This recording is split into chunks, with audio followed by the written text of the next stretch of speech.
Okay, and welcome all, and good evening. This is TFC Live, Season 2, Episode 34. We've titled this one, Bounty, Booty, or Bust. Welcome, admins. How are we? Hello. Good. Ren, you're still in the tunnel with the sounds of it? Yes. Any furniture yet, mate? Ren, we're expecting a dance tonight, Ren. A Ren dance, we'll see. Not a rain dance, a Ren dance. I hear, George, you're getting some weather coming your way. A bit of rain, maybe. Yeah, it looks like it's gonna come and whack me eventually. It's not gonna be pretty. Yeah, I've seen the forecast for those in the Gulf area. It's not nice, but so take care over there. However, we'll just cut. And evening, Robin. Sorry, my apologies. How are you? You're right. And welcome all in the chat. Okay, so what are we going to do tonight? Quickly then, we're going to go through basically our summary slides from obviously the last raid, and it's some interesting stats. We'll take a few minutes on that. And then we're going to sort of like have a bit of a prelude into Kicksai's very own, I think, open sort of like stream for one of their GDAs, okay, and their CM. And it's going to go through the new bounty sort of show and that sort of stuff, and telling us all about it, those sort of stuff. So something new, something interesting. So we will make sure this show finishes in 55 minutes, because then we're going to flip off and go and watch it ourselves, basically, and see what they have to say to themselves. No detail was released to anybody on any of the shows, okay, then prior to them going live. So I'll make that point. So everything we say here is either release note related, or it's assumptions or predictions. So let's speculation, or speculations even. Yeah, right. And just on that point as well, like, apologies that we did delay the show like for 2 days on the expectance of getting a release note. So we apologise for that, because we thought the update would be today. So. Yeah, but you can't have everything in life. Okay, right. Here are the slides then for tonight then. So as I said, then it's episode 34 of season 2, Bounty, Booty, or Bust. Okay. As I said, slides tonight then, there is quite a few on the bounty, and there's a few obviously on the questionnaire that Andrew put out. So thanks to the questionnaire returns, by the way, we had over 700 returns, which was good. So question 1 then was basically, did you even start it? And of those responded, then you can see that 688 said that yes, they had. So that's our initial stats just to start with. So 688 people have actually put some further sort of detail into their return. As you can see there then, so did you play until the end, or did you get to the points you wanted? This time, I think people are a little bit more committed. Maybe they were a bit more prepped. I'm not sure what you guys think, but maybe they were a bit more content. We'll find out, I think, in some of the questions, other questions, because some of that may be explained. But that's not a bad return, I think, far better than the last raid. Approximately how many hours did you invest in this one? That's interesting. So in general, a lot by the looks of it. So it's either 12 hours or above, and of those that said, the 293 that said other, and then we categorize those others, that's a lot of hours, looking at those 6 different categories for the subheadings there. 30 hours or above, 4 hours a day, 8 hours a day, 40 hours in total, 3 days solid. That's obviously somebody that just had a weekend off and just smashed it, okay, or just too many, having to help other lowers. Whether that be helping them with Rudolph in the 103, I don't know, but too many. So, but in general terms, that's like old school raiding, isn't it? You like sort of sitting down for 3 days solid on number 5 there. I don't know what you think. Anyway, if you took part in the raid, what holes did you use? Interesting that so most people went for the Phoenix. Was it because it was the first released? I don't know. Skyfires, maybe they had problems getting the old flagship up and running, or they couldn't get to the flagship. That was an interesting point. Apollos, boy, so that's got to be some lower levels, or some that actually took part and purchased that set, which in the UK I think was about £7, and it was already built for you and rolled and scaled up as well. Yeah, Rhinos, a lot of them running around in my sector with people using Apollos, and I saw a lot. Yeah, multi-tagging with fleets. Yeah. And of the others then, interesting, even down to things like people were actually trying to raid with icebreakers, you know, which wouldn't have gone too well, to be honest. Probably, because it's the wrong sort of damage set. But I suppose if they just kept using them in the lower levels, they could probably instant fix. I don't really know, to be honest. I didn't see any in the sector I was in. I'd like to have actually viewed a bit of that. And so yeah, the Apollos are in there, though it's actually in the middle of the chart. Not quite sure what that's them. But yeah, Zealous and Monoliths as well, and some Citadels. But Skyfire, which is quite interesting, looking Ghost, for obviously. So there's the people that were then trying to do the A set, the S set, and trying to get rid of that freaking Rudolph, because obviously Skyfires were struggling, weren't they? So, Big Red. Big Red, yeah. I'm gonna have to get a picture of Big Red and superimpose it on that hull. Yeah, exactly. So there we go. So that's that one, and then we've got of the ships you use. Then what was the average rank? So yeah, as you'd expect. Okay, so we've had a VXP weekend, and in between obviously getting them initially, and most I'd say were well, actually no, it's not. It's only about 2/5 actually. If you add up the 186, the 76, and the 36, then it's about 2/3. If my mental maths is on par, I'm not really sure, to be honest, but I think it's about right. It looks about 2/3 to me, just under, in fact. But most people were skilled, so that's pretty good. And of 66%, that's pretty decent. I think the most important point is, were you skilled to 66% or skilled or 60%, and did you have a flagship? That would have been a really good question, because the flagship makes a huge difference. Yeah, I want to take a moment to actually just express again, because I'm seeing a lot of questions in the last couple of weeks. Like, rank is so important in this game, especially when like FM and your tanks and stuff like that. Like it's if you want to play or want to hit higher level targets in anything from the raids to the FM to anything, rank is absolutely hugely important. I just don't want people to miss that. Yeah, no, that's a very rare point actually. Yeah, no, I totally agree. Right, okay, next slide, he says. Has it moved on? Yes, it has, okay. So how many of the same hulls did you have? Full fleet there, 3 ships or above, okay, 2 ships, and then a total mismatch. I'd like to see what those total mismatches were. Maybe that means that was just, like the monoliths mixed with, obviously, a Flag Zealous. And I suppose a Flag Zealous would do okay if it had loads of anti-missile and that new special on it to sort out the and some charge maybe. If that was then taking all the damage, but then obviously the mortar ships are doing all the hits, I suppose you probably get away with it, and you only got 1 ship to fix. But a bit difficult with those drones, I should imagine. Yeah. But, what is that? Is that almost like 3/4 of the people had a full fleet? I mean, that's not bad. That's not bad considering it's only the second raid. Yeah, it is interesting, and it's much higher than I thought it was going to be. I thought we'd be a little bit lower than that. So. Yeah, so 515 out of 702 had a full fleet of something. But then again, though, we also include those individuals that bought that Apollo set, which was quite a high number. That was the third line, wasn't it? So that's true. And then basically, here you go. This is the one that you were interested in. So this is the 103 target, considerably harder than you expected. Yes, was the answer. And I think that's specifically geared probably to those Skyfire people. That, I mean, even if you didn't have the Skyfire, if you went in and hadn't seen how to handle Rudolph, and didn't have charge, you would have a bad time of it. After everybody found out how to do it, it was much better. But yeah, I'm not surprised by this one. I'm surprised that it's actually not more one-sided. Actually, no, I was expecting it the other way. I was expecting it to be the other way around, to be honest. But what? That it was not considerably harder than expected. Well, I'd like to split the question down basically of the two. Sets, i.e. Skyfire and thinking, how did you find the 103? That would have been probably a better way of putting it, because I think those with the Skyfires would have given us have skewed it maybe a little bit, because it wasn't really. Well, I mean, even the ones with Phoenixes, I mean, until people started seeing how other players were handling it, I mean, it would have been like if I went into that fresh, if I was an alpha and I hadn't seen anything, I would have been like, yeah, it was a lot harder than I thought it was going to be. Okay. I mean, until you figured it out. Yeah, no, fair point. And then basically, did you get a realistic total you were aiming for? Yeah, okay. And so not such positive figures there. And so, and then people maybe always set their sights a little bit higher than actually what they can achieve. But that's actually not a bad thing sometimes. But that's actually, given how many points, given how many points that you had to get for everything, that's actually not bad. Almost 2/3. So, yeah. I'm surprised at that one too. Not horrendous. So overall, so that's the middle one of the raids. That should set people up in a pretty reasonable place, I think, for the third one of the set, which is obviously the whole store raid, and obviously our prep to go and get, I should imagine, the new hull now for the next raid format. So generally, what do you think, guys? Also, the last one, did you enjoy the raid overall? That's a real surprise.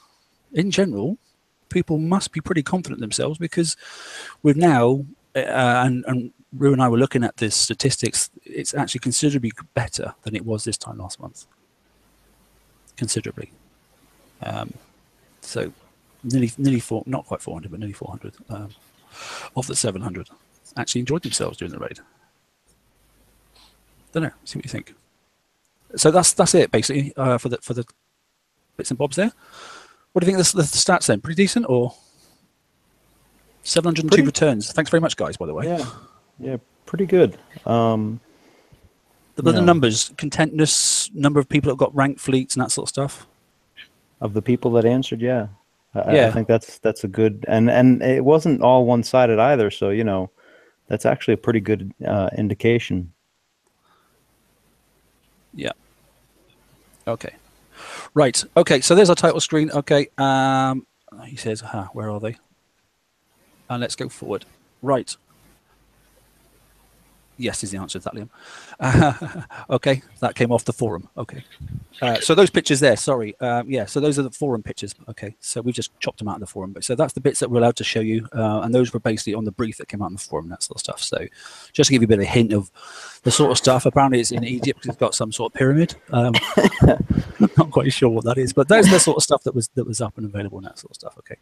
So anyway, I'm going to hand most of this over to Rue because she's done a lot of work on these slides and she's done a lot of notes and that sort of stuff, to and fro with a couple of people, obviously at Kickstarter and that sort of stuff. So over to you. Yeah, go on. Sorry. I just want to ask, like, does that pyramid? Why did you go back to the bounty overview? The pyramid just reminds me of like Stargate SG-1 for some reason. Like I was between that and what Liam was freaking doing. I just started laughing. I just think it's a gold mine. Maybe that's the booty. I don't know what it is. I don't know. But I just thought it's funny. It made me smile. Okay, so Robin, if you're ready. Yep. Okay. Just a high-level overview of bounty. This is information that we have gotten through the release notes that were on the forum. Basically, you join the hunt to obtain unsecured bounty. By doing this, you're going to go ahead and opt into the bounty season itself. You have the ability to upgrade your OP generator to start generating additional unsecured bounty. You have to note that unsecured bounty is bounty that can be stolen by other players. There are two pieces of bounty that was in there. So we've got secured and unsecured. You're able to use the locator on the world map to go ahead and find other bounty player targets. You're going to destroy their outpost to steal unsecured bounty. It's a little bit different than normal. You have to actually kill the OP to be able to receive the bounty. You're going to... Yeah, sorry, I was just going to say, the notes are quite important because those people that aren't taking part in the bounty and going, do you know, this is not for me this time round, or I'll just sit this one out. At least you'll know what to do next time round if you want to jump into it. But also, it's important to note that they can't do certain things and can do certain things to your base as well, even those that have taken part in the bounty. So there are some key points there for people that aren't even taking part, just out of interest. Yep. We're keeping Liam awake, that's all. Yep. You have the ability to reach checkpoints throughout the day, and then some of your unsecured bounty becomes secured bounty. Now, secured bounty is exactly that. It cannot be stolen by other players. There are 3 secured bounty checkpoints throughout each day. You fight and secure bounty every day to maximize your end of season bounty total. And at the end of the event, you can go ahead and redeem your bounty for prizes within the bounty store. Super. Oh, come on, take a move on. Thank you.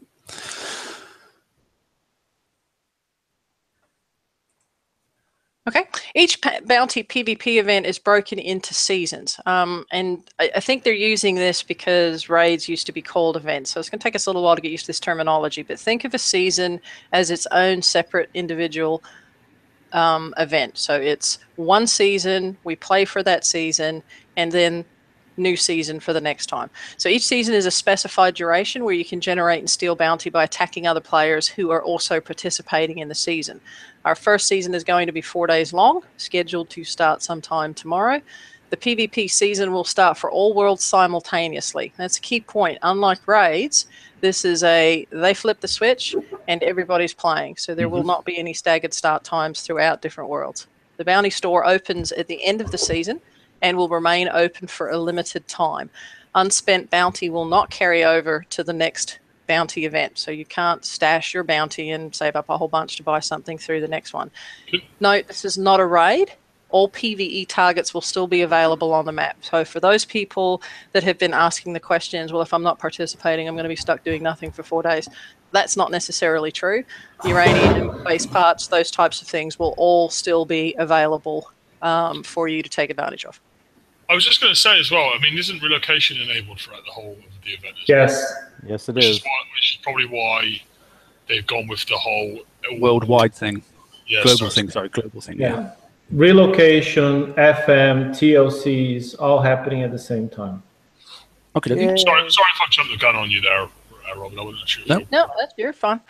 Okay, so to take part in the PvP bounty season, you must first activate bounty via your outpost or the bounty alert that's in the notifications tray. Basically, you are opting in. This is very important in that it's not that everybody is automatically in this. You have to actually tell Kix that you want to participate. To activate it, you must be at least a level 50 base, and you must have upgraded your outpost to level 6 or higher. We've got a couple of images here. You can see you click on your OP, click on bounty, you can activate it that way, or there's the little diamond bounty indicator on the left-hand side on your HUD. Joining bounty means that you'll generate bounty points and that you can attack others to steal their bounty. It also means that you're going to be a valid target for other people to hit. Cool. Okay. Okay, and this is important. Joining the bounty hunt immediately disables damage protection. So if you get hit an hour before bounty starts, guess what? You're going to lose your bubble and the protection that is included within that bubble right when it starts. Once you've opted into the PvP, stop giggling, George. Once you've opted into the PvP season, you can't purchase damage protection during the season. So for all of those people that said, I'm going to go rack up a bunch of points and buy a bubble, well, guess what? Not able to do that. Players who've started the bounty hunt are indicated by the new bounty icon next to their base on the world map. The bounty icon will be larger and glows on the targets that yield more bounty. So if you think of currently, you get the little round orange when you are doing R&D. This is in a similar location, but will still be visible if you are doing R&D, so you can't hide that behind your little orange as well. So that's going to indicate folks that are taking part in the bounty. Cool. Okay, your bounty generation could be leveled up on the outpost to a maximum level of 4 by spending resources. So when you opt into bounty, you want to make sure that prior to the event starting, you want to make sure that you have a lot of resources and uranium, etc., to be able to go ahead and upgrade your OP. As you upgrade your OP, you get higher daily bounty generation rate as well as defensive boosts for your outposts. Okay, so obviously, yep. Sorry, just to avoid confusion, it's not upgrade the OP in the sense that your OP is going to go to level 10 OP or whatever. Our OPs will still stay the level they are, like my OP is level 9, stay level 9. What you're upgrading is the bounty generator capability in the OP. Yep. And the bounty... Go on. Sorry. Is that been clarified? Is that instantaneous? What? Yes, it is. Yes. Yeah, it's not. You don't. It's not like it doesn't make sense for them to take a day to do something if the event's only for 4 days long. It's like using base parts. If you collected enough, you hit it, you got it. Yep. Bounty will automatically deactivate at the end of the season. Any bounty expansions that are tied to your OP, your extra defenses, so on and so forth, will not persist into following seasons. So each bounty is separate. The defenses, levels of bounty generation, etc., are only restricted to within that one season. Yeah, and I want to clarify right here because for some reason I still see this. If you opt in now, you are not automatically opted in next month. Correct. You are not stuck if you opt in and don't like it. And a season is if you took the word season out, put in raid. The raid lasts 4 days. That's it. You're not in automatically next raid. Okay, so bounty season is one turn of the crank. That's it. It's not spring, summer, autumn, fall sort of thing. It doesn't work. Yeah. Right. And another point, although we've got this on another slide, another point too for people to understand that once you do opt in for a season, you are stuck for that season. So if you're on the fence, not sure if you're going to participate, you want to wait and see, don't automatically jump in and hit the switch and opt in.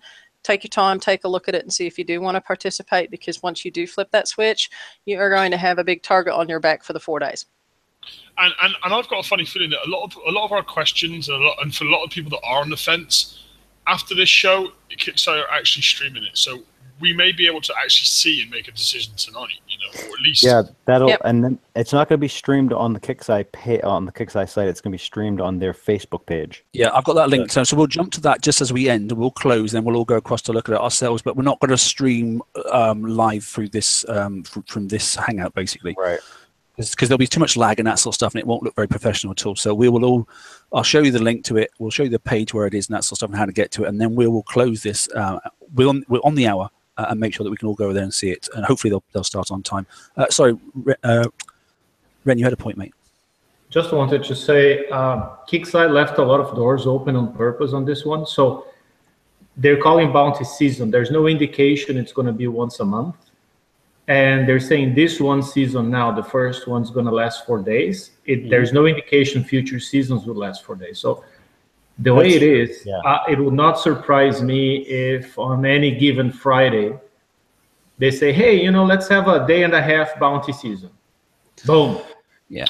Or on another day, let's have a 3-day bounty season. And maybe it's going to happen 2-3 times a month. Maybe it's going to happen every other month.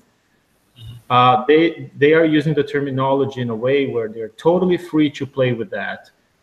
Both duration and frequency. Yeah. And I know this is on another slide, but it's already being asked in chat. If you do not opt in, your bubbles are the same. If you get hit by anybody, we'll come to that. Yeah. I mean, we're getting there. Just give us. What I will say as well about this bounty is if you're expecting it to go smooth and be perfect on the first time, it's not going to be. You're kidding yourself on. I mean, it's like the first ever raid. I'm going to try and save 5 minutes at the end so we can all put our 60-second blast out. That's my sort of plan. No, that's okay. I'll try and get through, mate. That's all. Will there be a badge? Hefty's just said anything. Sorry, Ruth, go on. Okay. Bounty points are generated, stored, protected, and stolen during the bounty season. Your total bounty balance is displayed in the top left corner of the bounty window. So kind of like where your medals are normally displayed, you'll have the little diamond that will show you how much bounty you have. Next to your profile pictures is where that's going to be at. The total amount is subdivided into secured and unsecured bounty. Unsecured bounty is the amount of bounty that you own that can be stolen at any time. If you fail to defend your base, the attacker may take up to 20% of this unsecured amount with each battle.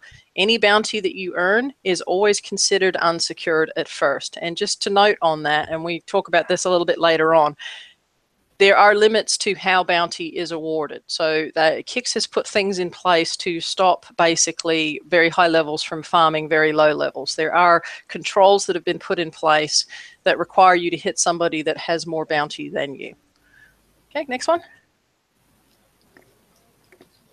Okay, so to help protect your bounty, we've created daily checkpoints. Each day there'll be 3 different checkpoints available, accessible via the Daily Goals tab. Once your unsecured bounty crosses any one of these checkpoint thresholds, the entire amount will be reclassified as secured bounty, which can no longer be stolen by other players. So using 500 as example, if the first checkpoint is at level 500 bounty, once you receive hit that 500 level, that 500 then becomes secured and nobody can take that away from you, and you're essentially banking that to the end of the process. Both secured and unsecured bounty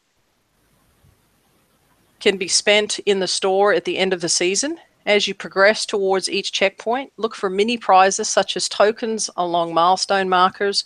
When your secured bounty crosses these checkpoints, you'll be granted the listed items. And this is a key thing. A lot of people are focusing on, oh my gosh, I'm never going to be able to win any big hole because I'm not a huge base hitter and Stu and Mark are going to go out and smash everybody and I'm never going to get anywhere. Don't overwrite that, and don't think that the hull is the only thing that you can get. You have the ability throughout this bounty session to gain things for not a huge amount of bounty. And so if your base has the opportunity to generate, let's say, and I have no idea what the numbers are, but let's say 5,000 bounty pieces through the day, and the first checkpoint is 1,000. If your base is sitting over there merrily creating bounty and you can earn a repair token or maybe some uranium or things like that, you have the opportunity, and so everybody has the same opportunity to be able to do that.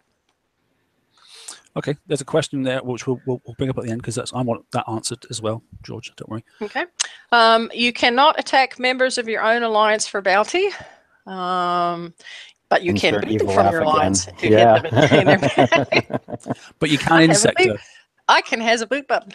You cannot gain bounty from players who have less bounty than you, and that's that key piece there. So just using me and Mark as an example, let's say Mark has 500 bounty and I have 500 bounty. Let's say Mark can hit me and take away 100. At some point, I'm not going to be worth anything to Mark. So unless he wants bragging rights, there's no real incentive to Mark to continuously hit me. And this answers one of the big questions that a lot of players had in the beginning of this. I'm not going to, I'm going to be farmed. No, you're not. At some point, the only way for the big fish to get more bounty is to go ahead and hit bigger fish. And so you may get dinged once early on, but at some point those waters are going to level and you're going to not be worth anything to those bigger players. So for the middle level players and maybe some of the smaller players who are thinking about, do I really want to do this? Do I not? There is that protection in place. You're not going to be constantly farmed. Level 100s are not going to waste their time going and hitting level 55s because they're not going to be worth anything for them. See, okay, I'm actually going to interject that question right now because I believe we were talking about this on Crib with Hefe, and I believe it actually says less unsecured bounty than you, which brings up the question that I have on the side there. And we don't have an answer to that one, mate. We don't have the answer to that one. That's the one that I'm really curious about. That's the first thing the question from that is basically, once you've locked your bounty away, does that then bring you down to the threshold where then your unsecured is right back down to the lower level again and you can go and far the lower levels? I don't have the answer to that, and I don't think we should guess the answer. I know I'd like to. I'd like it to have the unsecured as well as the secured. That still continues as your level, but we don't have the answer to that one. I'm hoping they have some sort of mechanic in place to prevent that. That's what I'm hoping. I'm hoping so too.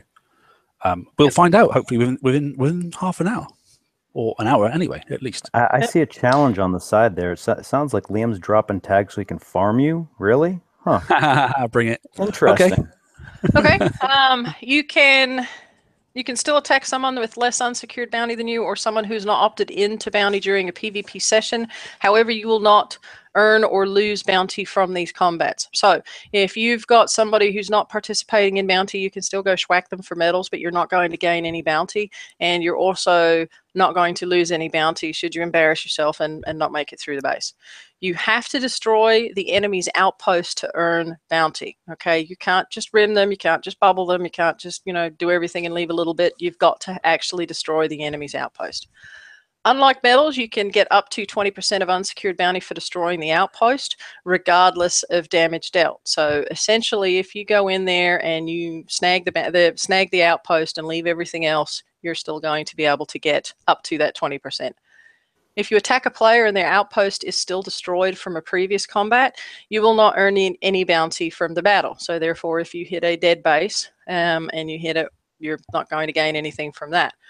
You will also win and lose medals during the bounty based on normal rules, but it will not be displayed as prominently. So again, bounty is going to be on the top left-hand side in the HUD, but you will still be able to see bounty and your medal information in the battle logs.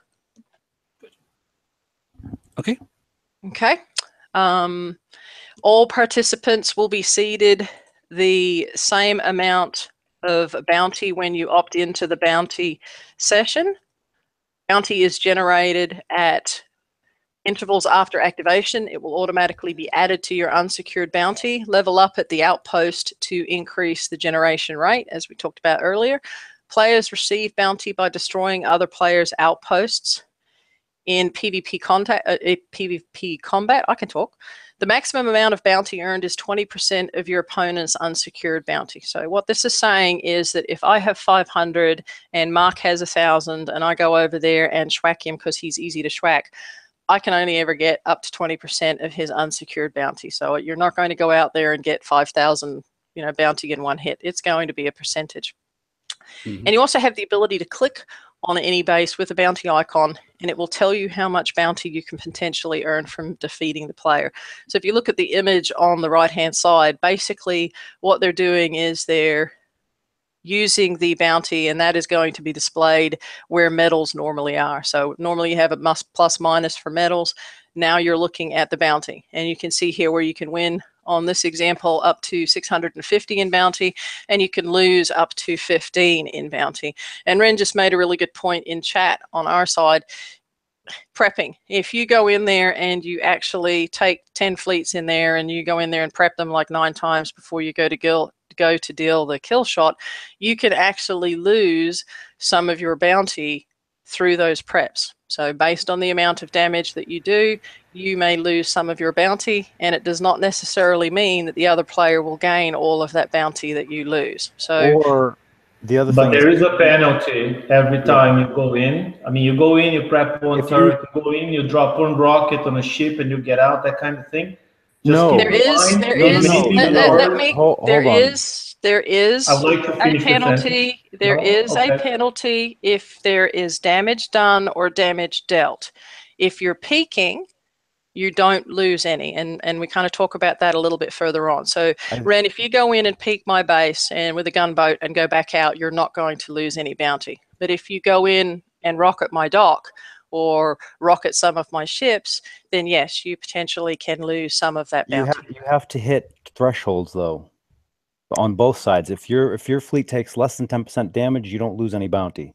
If you don't hit one of the thresholds against the player's base, which is, I think, if you have to deal 25% or more damage, then you lose bounty. If you don't deal 25% or more damage, you won't lose bounty.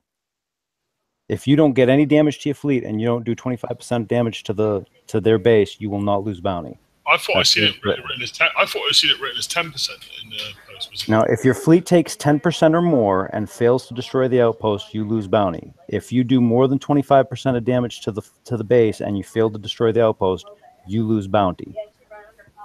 I thought it was 10%. I think it was just 10% damage. Ren, I think there's actually a point a little bit further in the slide deck, is there not, Mark? Yeah, there is a point in the slide pack about that.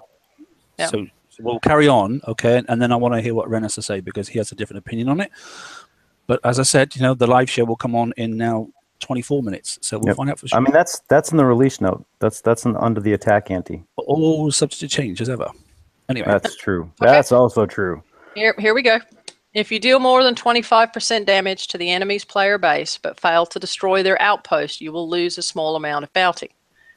Likewise, if your fleet takes 10% damage or more and fails to destroy the outpost, you will lose bounty.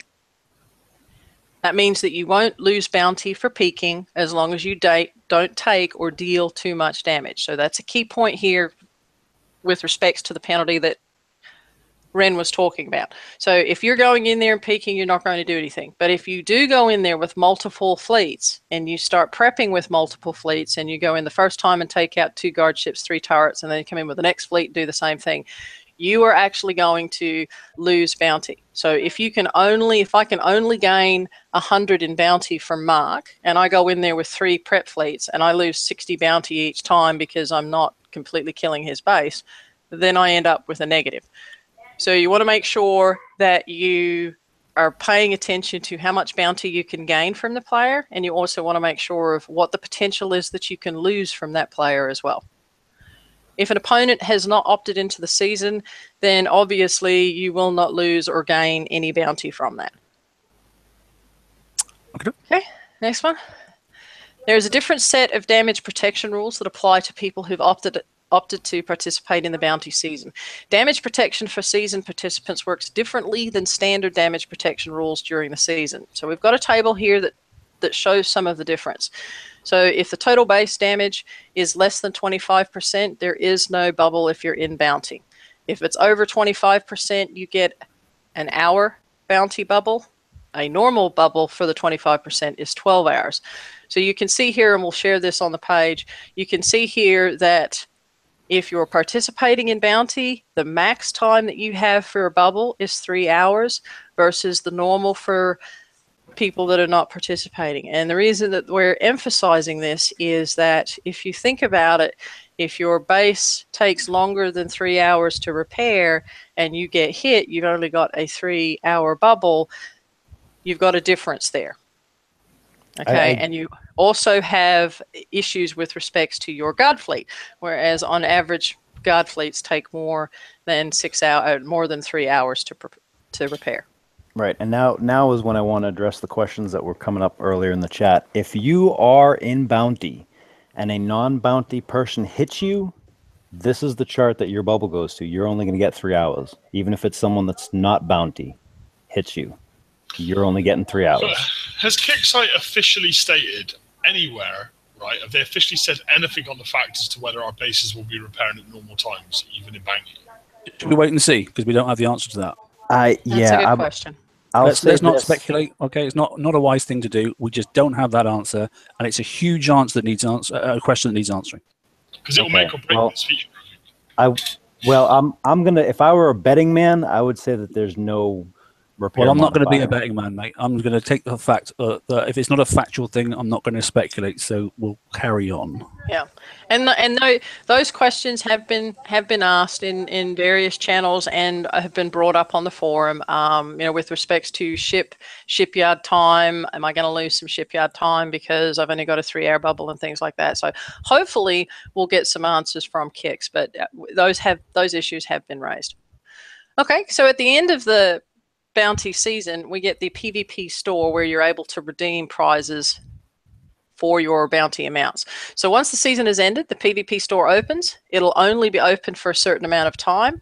Basically, you use your bounty to redeem points just like you normally do with raid points, like you're redeeming a hull or so on and so forth. You do the same thing with bounty. Any unspent bounty at the end of the store period will be removed. So again, you can't bank bounty and save that on to the next session. And this is another piece here. So again, for those that, this is a coin grab, only the top 5 players are going to get paid. Everybody has the opportunity to earn bounty through the event or through the session, and everybody has the opportunity to spend that bounty. And if you take a look at some of the examples that are on there, some of these are not very, very expensive. So you don't have to have 100,000 in bounty to be able to go out and purchase something. We see 2 layers here. We're not sure if these are examples or if these are actually some of the prizes for this event. And it also looks like there's yet a 3rd layer. So, again, before you opt in, before you write it off, go out there and take a look. I will sit there and earn a couple hundred bounty a day if I can get a couple of free tokens for just sitting there generating it with my outpost. Yep. Okay. Okay, Conqueror repair queue. This is a real big positive for the bounty event. Obviously, normally we only have 1 queue. One of the things that Kix did not want to do is they did not want the bounty to basically take away from you doing normal things throughout the game. I certainly wouldn't be participating if I had to spend all of this time repairing Conqueror fleets and not being able to get my uranium base parts and all the other fun stuff. And also because Robin is lazy and doesn't do her FM till the last minute, so I want to make sure that I can still repair that fleet as well. So what Kix has done is that during the PvP season, Conqueror fleets will have a second repair queue that can only be used for Conqueror fleets. Now, keyword there, only. You can't have a couple of regular ships and a couple of Conqueror ships and call that a Conqueror fleet. The whole fleet has to be of type Conqueror. Eligible fleets will be noted with a Conqueror symbol. They will glow. I think it's kind of like a gold, and they'll have a different background color in the dock. You can use this Conqueror repair queue in tandem with the normal repair queue. This repair queue is only active during the season to the players who are opted in. So if I am in bounty and I have a Conqueror fleet, I can repair that simultaneously with my FM fleet, and I can run both of those at the same time. I can still go ahead and put a second Conqueror fleet in my regular repair queue. But what I can't do is do 2 regular fleets. So the repair Conqueror queue is exactly that. It is just for Conqueror fleets. And at the same time, you go ahead and have your regular repair queue as well. You can speed either of those up with coin should you choose to. There's no restrictions on that. But it does give that second avenue. And what that does do is it stops me from being able to do my regular chores. And for those of you that are thinking nefariously, if you have subs or something else and you're out there sniping said bounty players, that means that you can repair your sniping fleet at the same time as you are repairing your Conqueror fleet. No comment. Oh yeah. Just take note then about the base defense slot. Okay, then that is not highlighted. Yes, Okay, because that is not a Conqueror fleet. Exactly, it's a base defense fleet, so that is not a half of a half repair, if you know what I mean. No, and the Conqueror fleet is not half repair time either. The second queue is still regular repair times. It just allows you to do 2 things at one time. Yeah, cool. Okay, on to the next one. Locator and leaderboards. On the Locator, when you're opted in, bounty targets is going to be a new option in the Locator. The Locator will only show eligible targets, and eligible means a couple of things with bounty. It's somebody who has more unsecured bounty than you, and within the normal base hitting rules and are not currently bubbled. So if I click on the Locator and I see Mark's base, who's conveniently just a couple of sectors away from mine, if I don't see his name there, that means that he's either A, bubbled, B, not worth anything to me because he's a noob, nothing new, or he doesn't meet the normal base attacks. And so this is kind of good because this gives you the ability to go out there and look. But the key thing is that you don't now go click on Locator and then go, oh, I'm going to go hit Mark and he's in a bubble. So they've worked this into it where if you're in a bubble, not worth anything to the player, they're not going to show you. So what that does is that clears out all of the chaff. And so now you're truly going to see people that are worth bounty to you and who are not bubbled. So if you go out there and Mark's name's not out there initially, check a couple of hours later, his bubble may have dropped or he may have been hit and he may have lost bounty.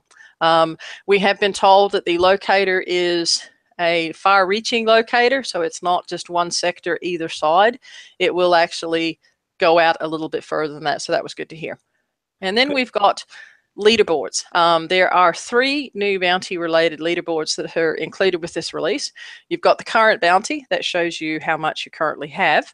Then you have the season highest bounty. That shows the player who currently has the most bounty for this season in itself. And then there is the all-time high bounty earned. And so that would be cumulative based on, if I win this one, I would be number 1. Win the next one, then I would still be up there. So that's based on all-time, multiple seasons added together. Super. Okay, next one. And then for non-participants, so for those that don't wish to participate or are unable to because they are below level 50, you don't activate the bounty. You don't have to opt in. This is one of those things where you have to choose to participate. You're not automatically forced to. If you are not participating, you will not have access, obviously, to the PvP store. You can go ahead at any time and change your mind and join the PvP season by activating.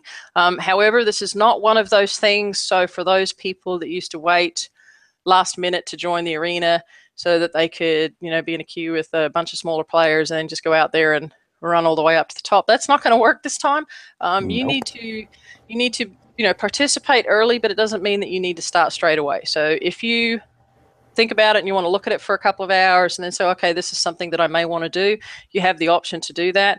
But I would not wait till the very end. People can still hit your base if you're not participating in the season. They just won't gain any bounty. So if you've got someone that's out there that hits your base who's not participating, yes, you can still go smash them, but you are not going to be able to gain anything for them. You can also still lose medals and resources just as you would for normal base attacks. All standard repair times remain extant. And that's my new word for today that Mark taught me.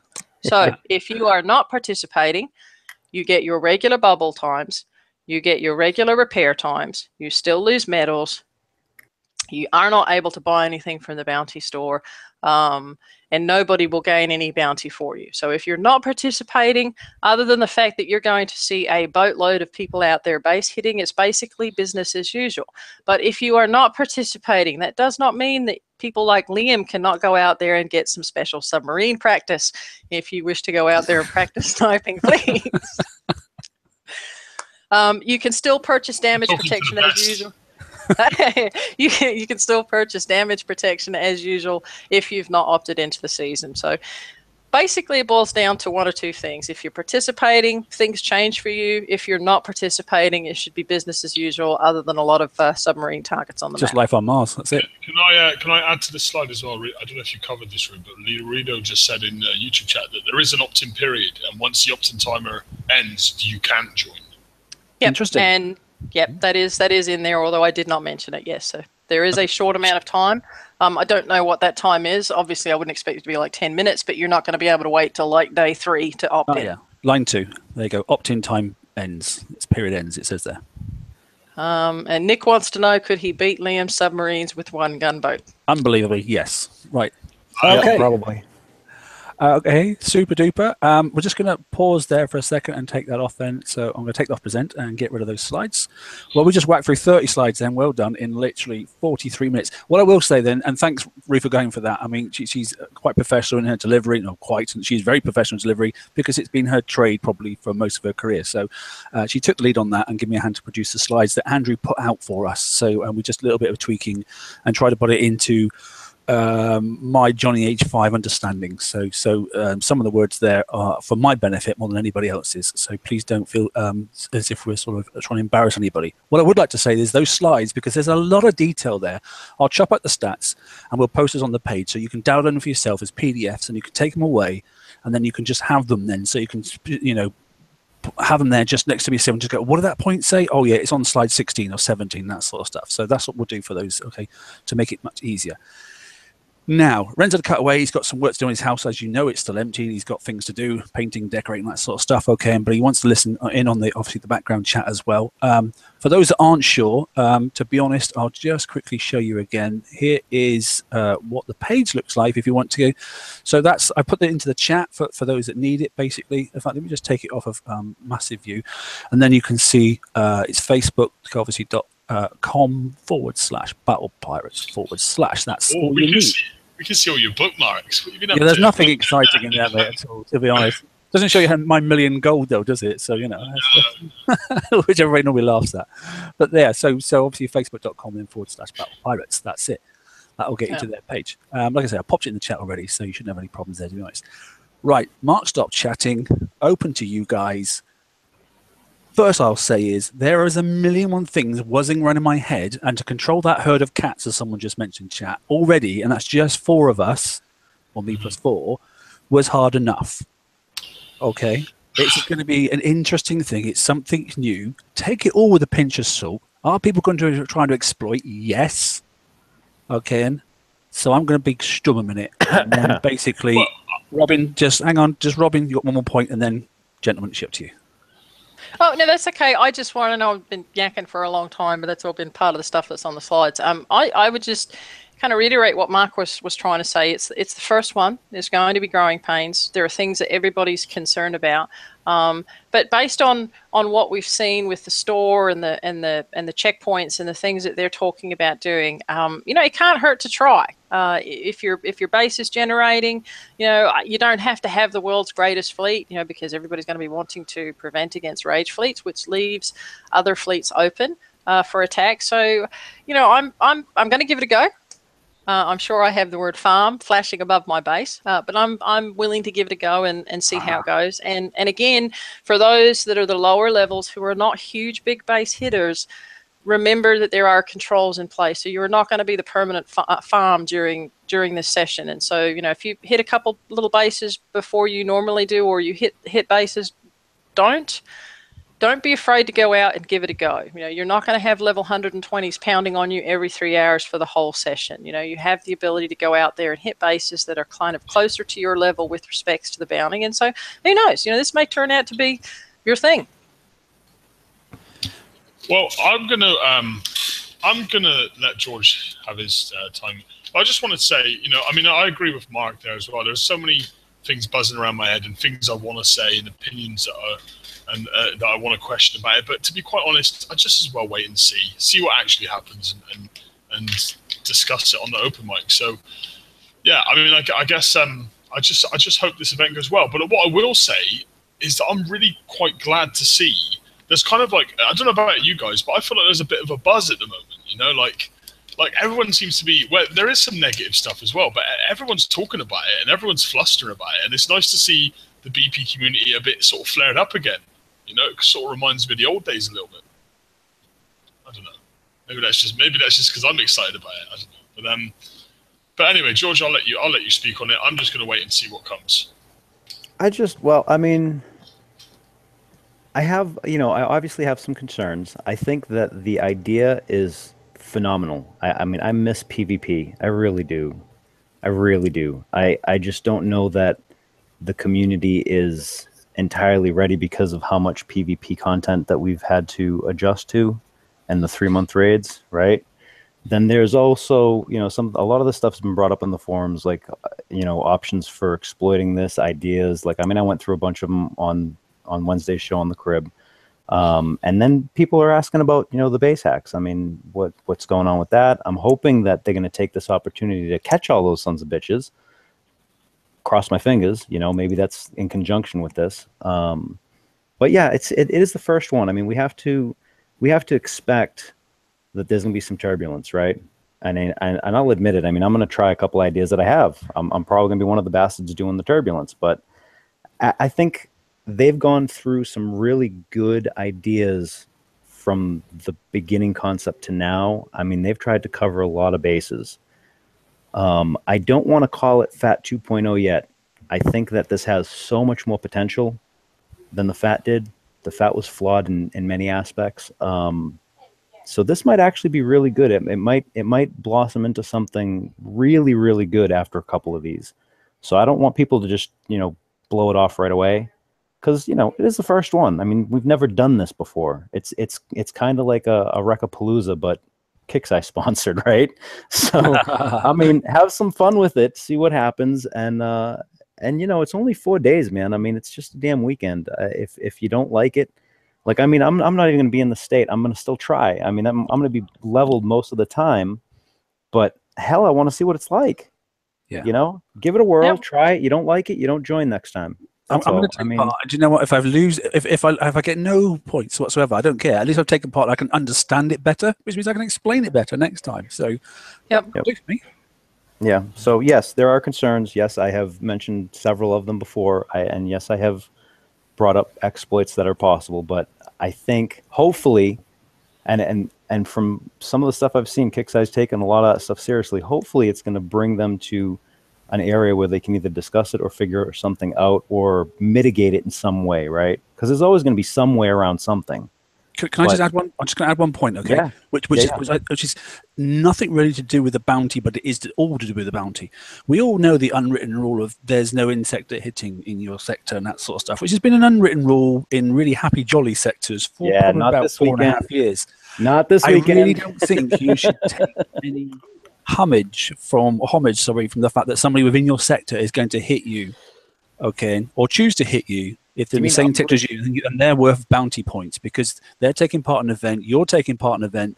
I think the insector rule is then thrown out from that. So there shouldn't be any. I mean, some sectors like it and some sectors don't. Okay. Did you actually use the word umbrage? Is this you giving? I'm so happy. That made me happy. To smash the sector, is that you saying? So well, if you're in bounty, sorry guys, I'm coming for you. Yeah. Oh, that just made my day.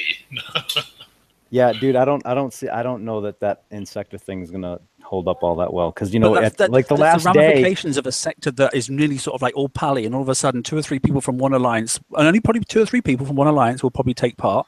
Some of the big alliances, it'll be everybody, but you know, it's gonna cause an interesting future sort of frictions, I think. Well, see, for like 4 years of the game, my first 4 years of the game, I was a complete PvP player. Like, I didn't even care about PvE, so all I did was insect and base, you know. But the way the game, and then they release subs. Last year and a half, it's just been all PvE, you know. And I must admit, myself as a player, I don't really PvP much these days. You know, for the last year, I haven't really PvP'd much at all. Yeah. And it feels good to be doing it again. Like, I've spent the whole week grinding, trying to like bring my base up to sub level. I mean, don't get me wrong. I'm. You're a base parts whore. I'm not up to speed with the PvPers in the game at the moment. But I tell you what, these last 2 weeks, man, I've put some fucking seat time in to get there. Flipping seat time in. Well done, mate. You have put some flipping seat time in. I do want to address the insector hitting thing, right? If you are in a sector, like the sector I'm in right now is really chummy. Like, there's like 3 alliances in there. We're all friends, right?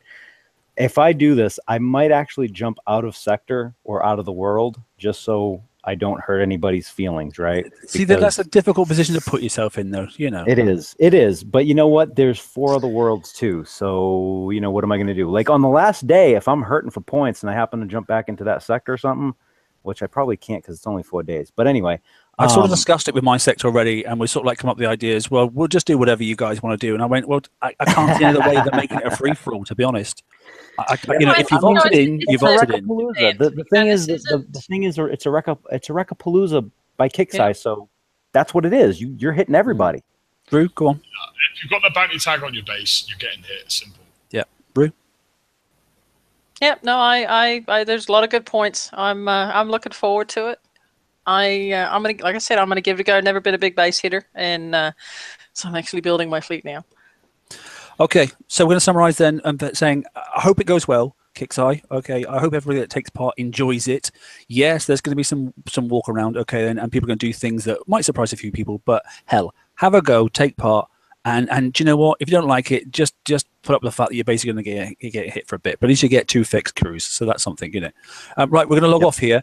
Like I said, it's obviously facebook.com/Battle Pirates. Enjoy. Look, I'm just going to say, Price is also streaming on his show, which starts in about 2 minutes. Okay. Please go and watch it there if you want to and don't want to use the Facebook site, because obviously you've got a bit of chat as if you want to as well. We're not going to have any after show for this one. Okay. We're going to go straight over and watch ourselves as well. I don't know if Price is going to have any lag. That's the only thing. I really don't know. Well, okay. Kixeye is also going to be answering questions too. Yeah, so I'm going to go direct to Kixeye's page because I'm really intrigued as well. They've kept it really hush-hush, and well done, Laredo, for what you could say in there, mate. You cleared up a few points for us as well. Have fun, all, and we'll have an open mic, obviously, on Saturday night, and we'll see how it goes. And I want your feedback, okay? And then good luck, everybody. Take care. Yep. Good luck.